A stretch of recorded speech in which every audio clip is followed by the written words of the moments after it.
continuación les hablaré de la filosofía amerindia.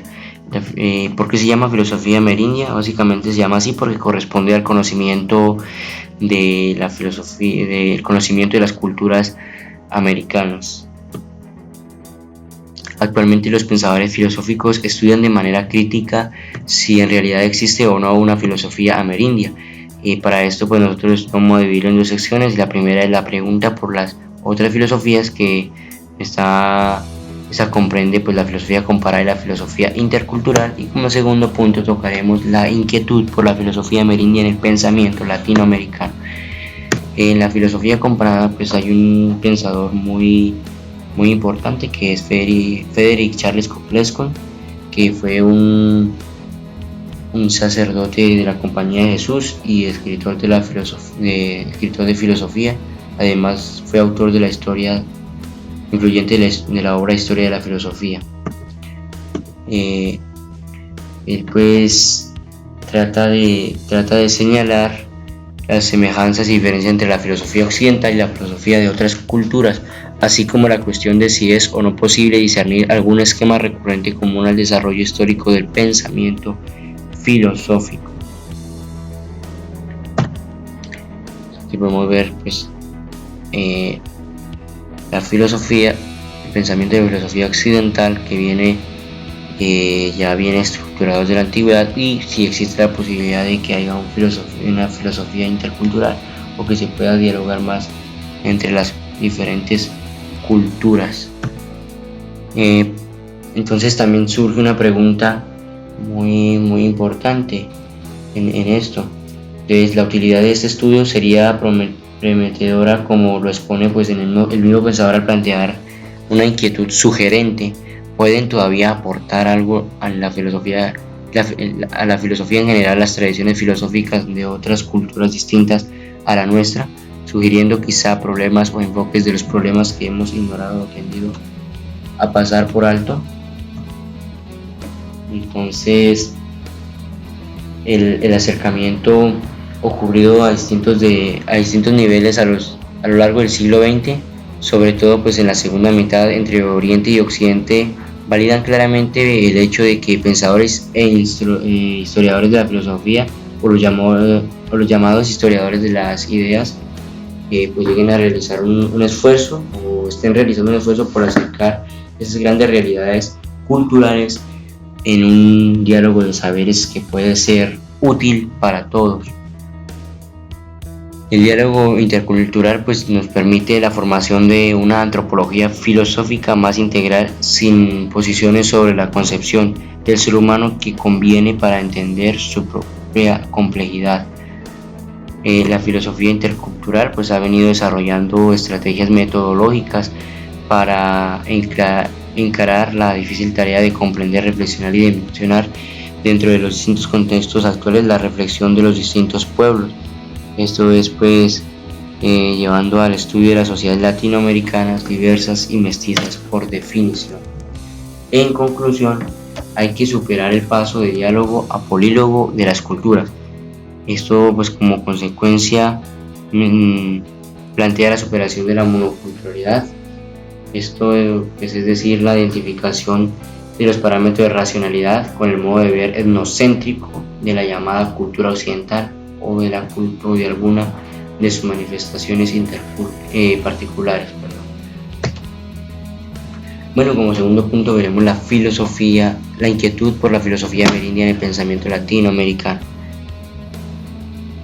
Entonces, para esto nosotros tocaremos un poco el hecho de que no ha sido fácil establecer en espacios pues muy reducidos elementos interesantes en torno pues a la posibilidad real del pensamiento filosófico que no corresponda necesariamente de sobra conocido en el de Occidente,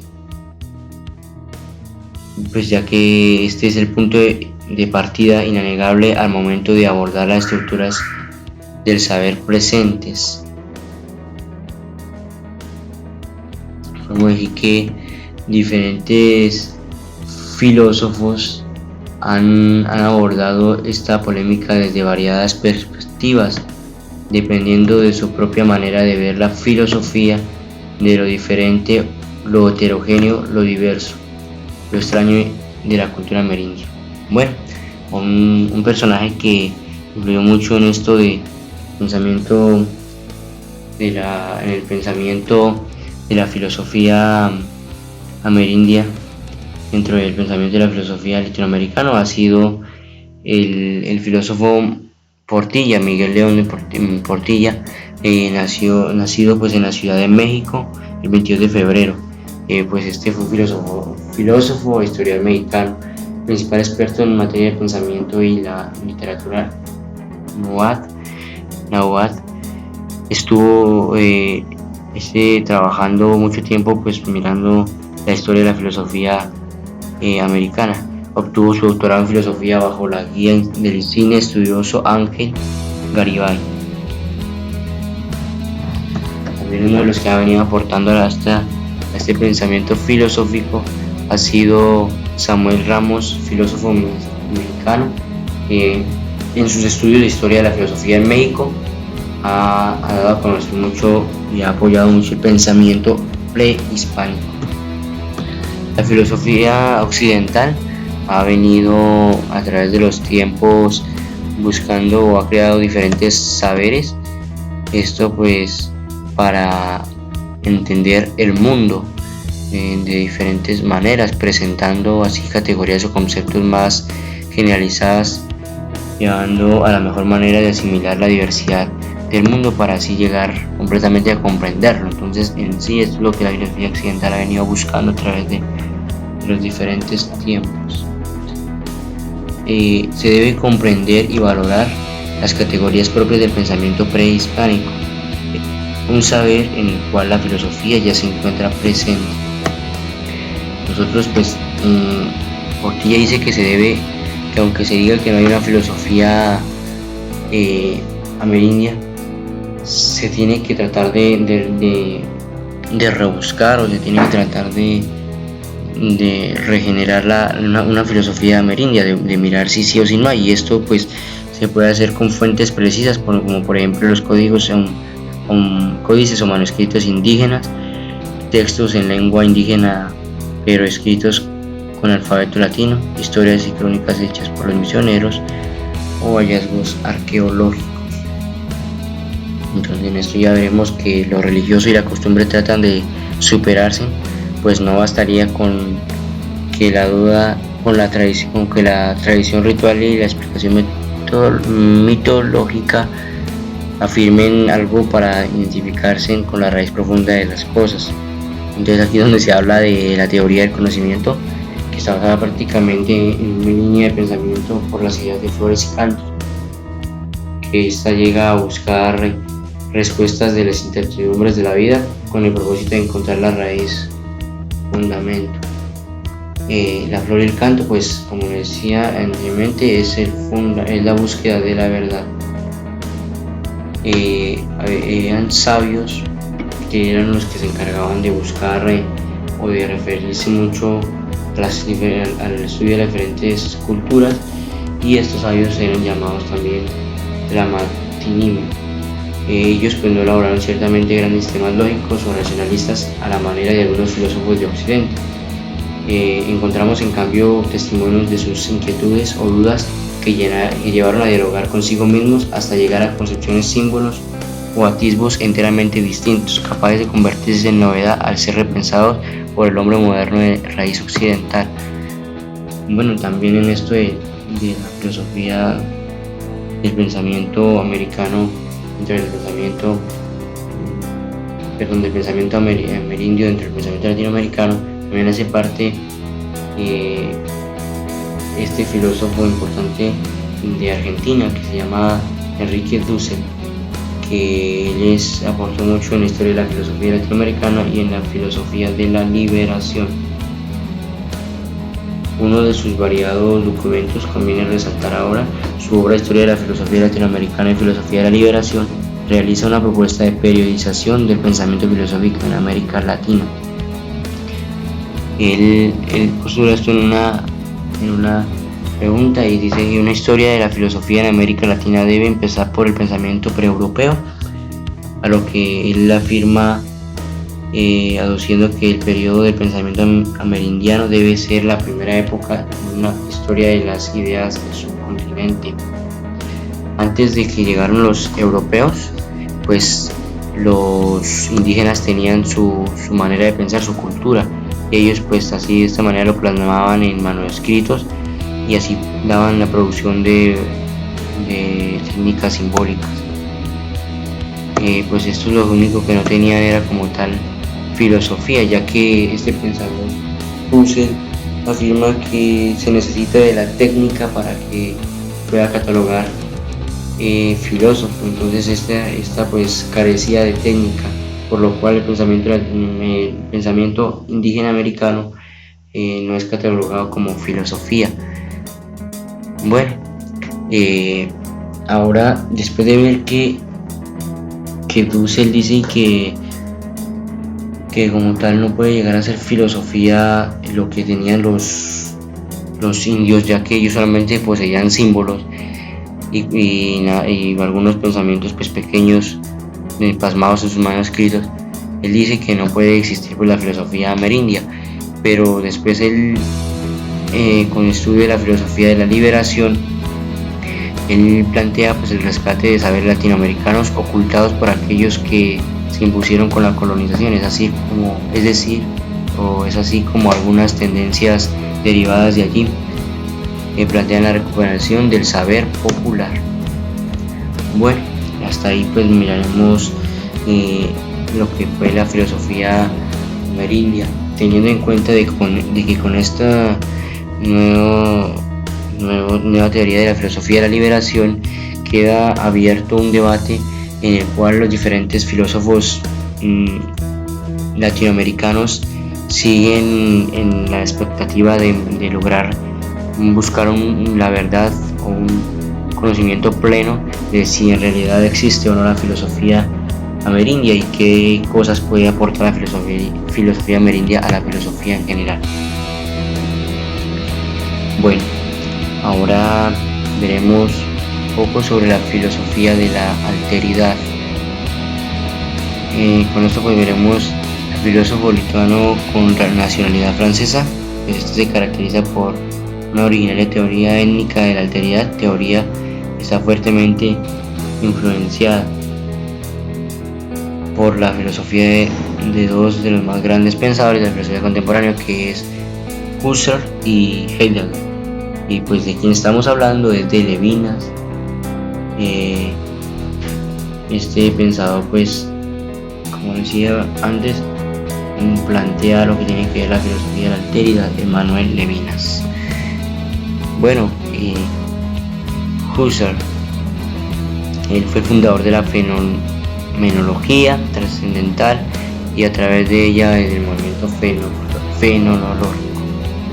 Martin Heidegger, pues influyó mucho en el pensamiento en el tiempo de los nazis. Para Levinas, Husserl en sí nos plantea que a fin de cuentas la fenomenología es una filosofía de la libertad, o sea que el ser humano tiene como tal que estudiar la filosofía de la libertad que existe en las diferentes culturas. Y Heidegger, y asimismo Emmanuel Levinas nos dice que Heidegger pues, ¿cómo decirlo?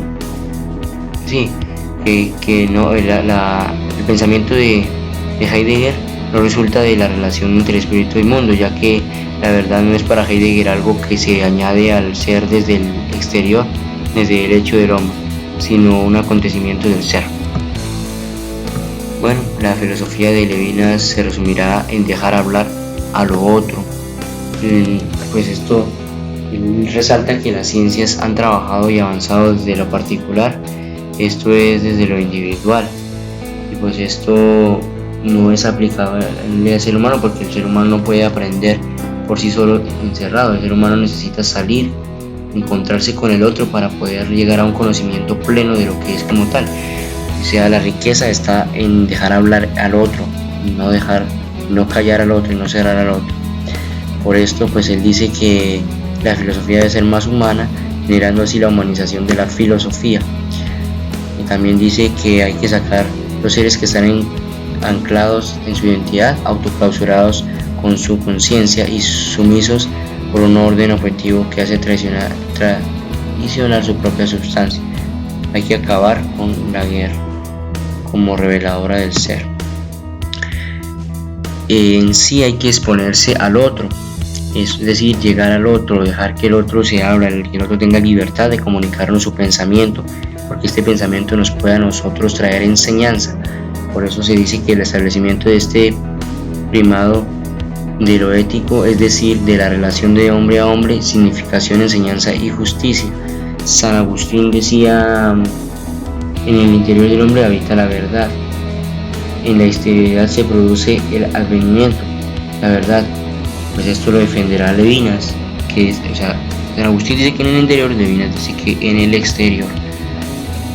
Entonces así mismo se da la idea de que la ética debe ser como la primera filosofía y la metafísica sería una experiencia ética del otro como otro.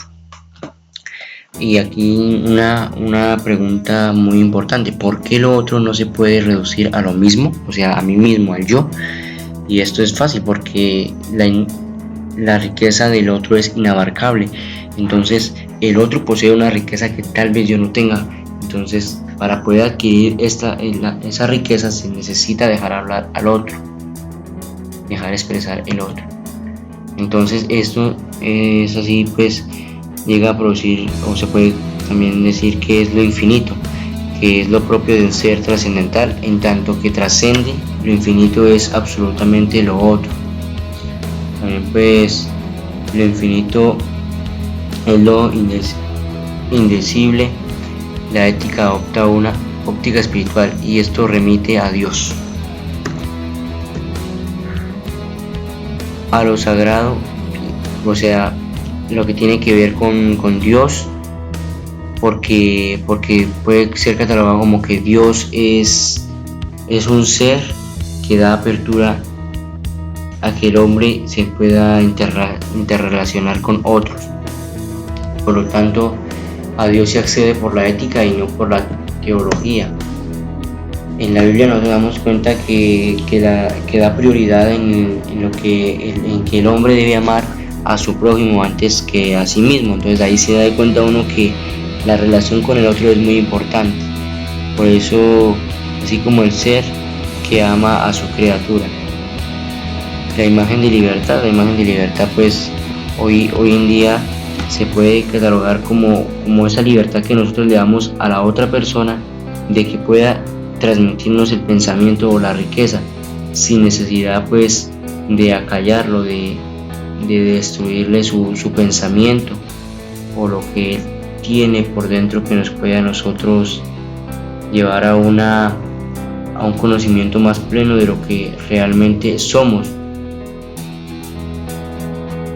Entonces Levinas pues en esto dice que la moral comienza cuando la libertad, en lugar de justificarse por sí misma, se siente arbitraria, violenta.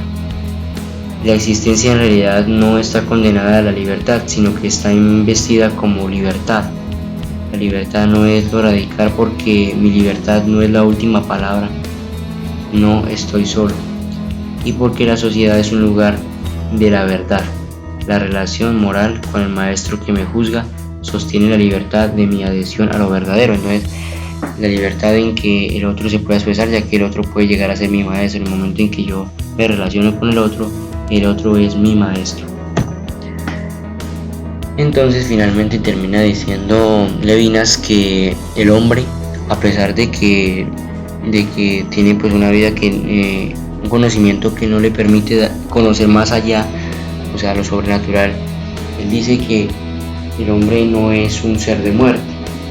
Por eso él habla de que entre el nacimiento y la muerte no es sino una locura, ni absurdo, ni una fuga, ni cobardía, lo que transcurre a una dimensión propia en la que tiene un sentido y en la que puede tener un sentido como un triunfo sobre la muerte. Esto pues se habla del Hijo resucitado, que se engloba como tal en la ruptura de la muerte. Por lo tanto, él llega a decir y afirmar que el hombre es un ser más allá de la muerte.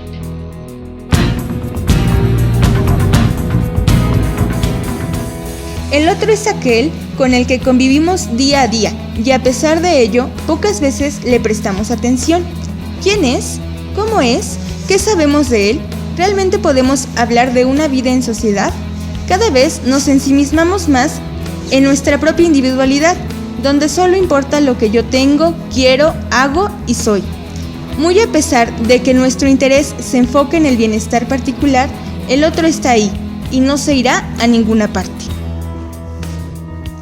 Levinas explica que necesitamos de otro para que nuestra existencia adquiera sentido. Es a través del otro que nos afirmamos y construimos. Un ejemplo de esto se aprecia en la película de Tarzán, de Walt Disney Pictures. Tarzán no sabe lo que es él hasta que se encuentra con otro ser humano. Cuando se reconoce como igual a otros, descubre más de sí mismo. Lo que hagas tú hoy, lo haré también. Dime cómo es y aprenderé. Es razonable, mas no para mí. Para aproximarse al otro se requiere de un diálogo, en cuyo proceso se establezca un punto de encuentro entre las distintas partes, que permite el adentrarse en el pensamiento del otro. Clayton reconoce a Tarzán como un salvaje, colocándolo en un nivel inferior al suyo. Al establecerse esta jerarquía, la relación entre las dos partes constituye un yo-ello, en vez de un yo-tú. Al no reconocer al otro, Clayton cae en una visión egoísta e individualista que lo conduce eventualmente a la violencia. Se debe tomar al otro como un igual al yo y percibir las diferencias como posibilidad de enriquecimiento. Dado que se necesita del otro, despreocuparse de éste o dañarlo implica un ataque indirecto a uno mismo. La relación cara a cara es lo que humaniza la interacción. En el rostro se refleja la vulnerabilidad del ser humano, y al apreciarla se hace evidente la responsabilidad que se tiene con el otro. La teoría filosófica de Levinas tiene relevancia ya que cotidianamente nos enfrentamos a la convivencia con los demás individuos, pues el otro se muestra como un espejo ante el que se refleja nuestra presencia y agencia en el mundo. Con ello sobreviene una responsabilidad de cuidado de sí mismo y del otro. Aún hoy, el ser humano parece haber equivocado el camino al construir las sociedades a partir de sistemas utilitarios, donde se ve al otro como un medio, mas no como un fin. De ahí la emergencia por retomar la propuesta del filósofo lituano, tanto en el quehacer personal como profesional. Es importante que el hombre vuelva a confiar en ese otro que lo acompaña, revelando mutua y abiertamente el rostro como un componente humanizante, capaz de apelar al rincón más profundo de la identidad y la sensibilidad de los seres humanos.